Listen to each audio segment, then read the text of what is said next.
स्वागत है आप सभी का अमृतवाणी में। सबसे पहले तो वीडियो देखने वाले हर व्यक्ति को मेरा प्रणाम। आशा करती हूँ आप सभी लोग स्वस्थ होंगे, कुशल होंगे। आज मैं अपने अमृतवाणी में लेकर आई हूँ प्रार्थनाओं के उत्तर कैसे प्राप्त हों। हम प्रार्थनाओं के उत्तर कैसे प्राप्त कर सकते हैं, तो आइए जानते हैं परमहंस योगानंद जी से। परमहंस योगानंद जी कहते हैं, अपने दिमाग में स्थित कि मैं यह काम नहीं कर सकता, उसको हटा दें। यह दुर्बल इच्छा शक्ति का प्रतीक है। उनका कहना है, दुर्बल इच्छा शक्ति का अंत हो सकता है। जैसे ही कठिनाइयाँ और असफलता उसे काट देती हैं, अनंत शक्ति के स्रोत से उसका संबंध टूट जाता है। परंतु मानवीय इच्छा शक्ति के पीछे जो ईश्वर की इच्छा शक्ति होती है, वह कभी विफल नहीं हो सकती। ईश्वर की इच्छा शक्ति को रोकने की शक्ति मृत्यु में भी नहीं है। जिस प्रार्थना के पीछे लगातार इच्छा शक्ति हो, उस प्रार्थना का उत्तर प्रभु अवश्य देंगे। अधिकांश लोग मानसिक स्तर पर या शारीरिक स्तर पर या दोनों ही स्तरों पर आलसी होते हैं। जब उन्हें प्रार्थना करनी होती है, तब प्रार्थना के स्थान पर वे निद्रा के बारे में सोचते हैं, और जब झपकी आती है तो उठकर सीधे बिस्तर में घुस जाते हैं, और उसी के साथ उनकी प्रार्थना का अंत हो जाता है। इच्छा शक्ति को दफना दिया जाता है। मर्त्य मानव का दिमाग नहीं कर सकता से ही भरा रहता है। परिवार में जन्म लेने के बाद उस परिवार के स्वभाव, गुणों और आदतों का उस पर प्रभाव पड़ता है।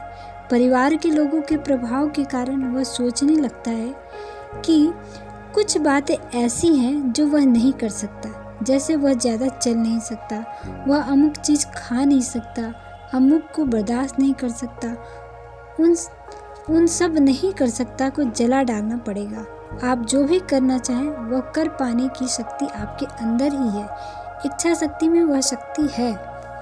वह आगे बताते हैं, जिस इच्छा शक्ति को विकसित करना हो, उसके लिए अच्छी संगत में रहना अनिवार्य है।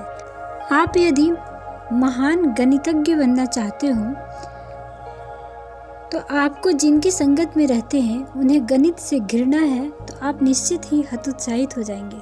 परंतु यदि आप पारंगत गणितज्ञों की संगत में रहेंगे, तो आपकी इच्छा शक्ति को उससे बल मिलेगा। फिर आप सोचेंगे, यदि दूसरे लोग इसे कर सकते हैं तो मैं भी कर सकता हूँ। अपनी इच्छा शक्ति को विकसित करने की उत्सुकता में एकदम बड़े कार्यों में हाथ न डालें। सफल होने के लिए पहले अपनी इच्छा शक्ति को किसी ऐसे छोटे कार्य में इस्तेमाल कीजिए जिसके बारे में आप सोच रहे हो या आप उसे नहीं कर सकते। आप उस पर मेहनत करें जो सफल हो सकते हैं। मुझे ऐसे कई लक्ष्यों की याद है जिनके बारे में मेरे मित्र और अन्य कई लोग कहते थे कि मैं उन्हें कभी प्राप्त नहीं कर सकता, लेकिन मैंने किया। ऐसे शुभचिंतक बहुत हानि कर सकते हैं। भगवान बचाए ऐसे लोगों से। संगत का इच्छा शक्ति पर सबसे अधिक प्रभाव पड़ता है। हर गुरुवार को यहाँ आने के बदले यदि आप किसी पीने पिलाने की पार्टी में गए, तो वहाँ के सांसारिक उदाहरण के लिए मान लीजिए आप हर गुरुवार को मंदिर जाते हैं।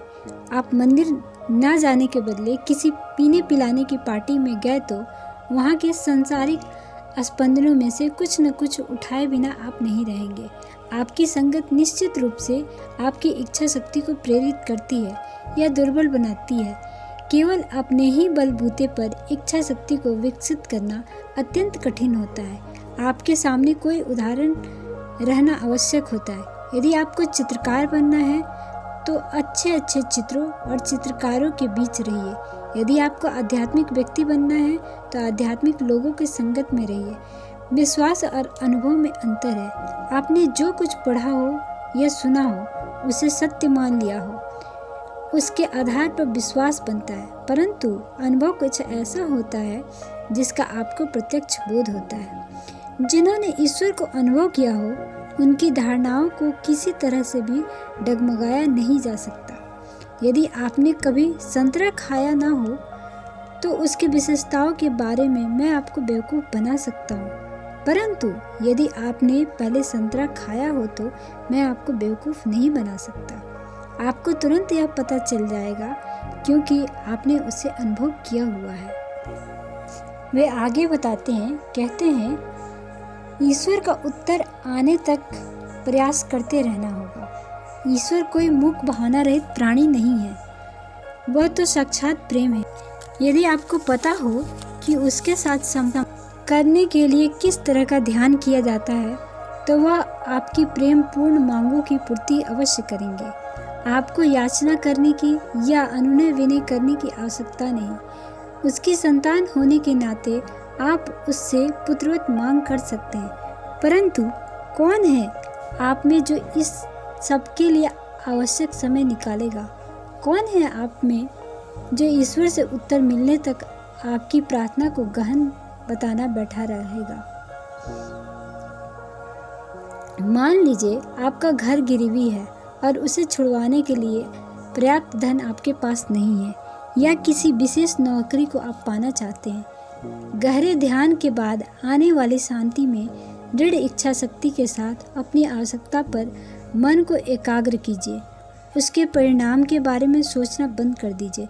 जमीन में बीज बो देने के बाद यदि आप थोड़े थोड़े समय बाद उसे बाहर निकाल कर देखते रहेंगे कि वह अंकुरित हुआ या नहीं, तो वह कभी अंकुरित नहीं होगा। उसी प्रकार यदि आप हर बार प्रार्थना करते समय यह देखते रहेंगे कि ईश्वर की ओर से कोई संकेत आ रहा है या नहीं, तो कभी कोई संकेत नहीं आएगा।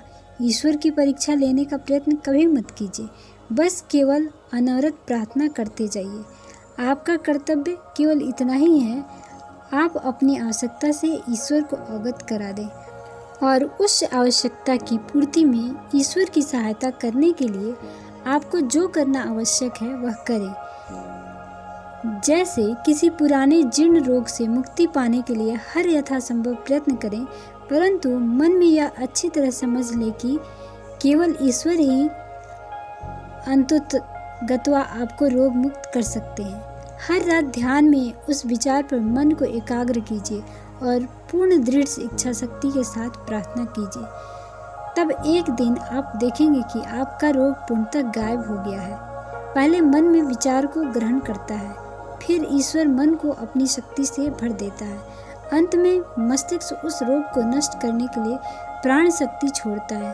आपके मन में ईश्वर की कितनी शक्ति छुपी हुई है, इसकी आपको कल्पना नहीं है। वह शक्ति ही शरीर के सारे कार्यों को नियंत्रित करती है। मन की उस शक्ति का यदि आप प्रयोग करें तो आप शरीर में किसी भी अवस्था को उत्पन्न कर सकते हैं, लेकिन इसके लिए पहले ध्यान का सही तरीका सीखना पड़ता है। तब आप ध्यान के द्वारा दैवी शक्ति से युक्त हुई एकाग्रता का प्रयोग शरीर को रोग मुक्त करने में कर सकते हैं या किसी भी अन्य समस्या से निपटने में कर सकते हैं। प्रतिदिन कुछ ऐसा करने का निश्चय कीजिए जो आपके लिए करना मुश्किल हो और उसे करने का प्रयास कीजिए। 5 बार भी आप उसमें असफल होते रहें तो भी प्रयास करते जाइए, और जैसे ही आप उसमें सफल हो जाएं, उस एकाग्र इच्छा शक्ति को किसी और मुश्किल काम में लगाइए। इस प्रकार आप अत्यधिक बड़े काम कर पाएंगे। इच्छा शक्ति आपके भीतर विद्यमान ईश्वर के प्रतिबिंब की शक्ति है। उसी में ब्रह्मांड की सारी शक्तियों को नियंत्रित करने वाली ईश्वर की अनंत शक्ति निहित है। ईश्वर का अंश होने के कारण उस शक्ति से आप जो चाहें करा सकते हैं।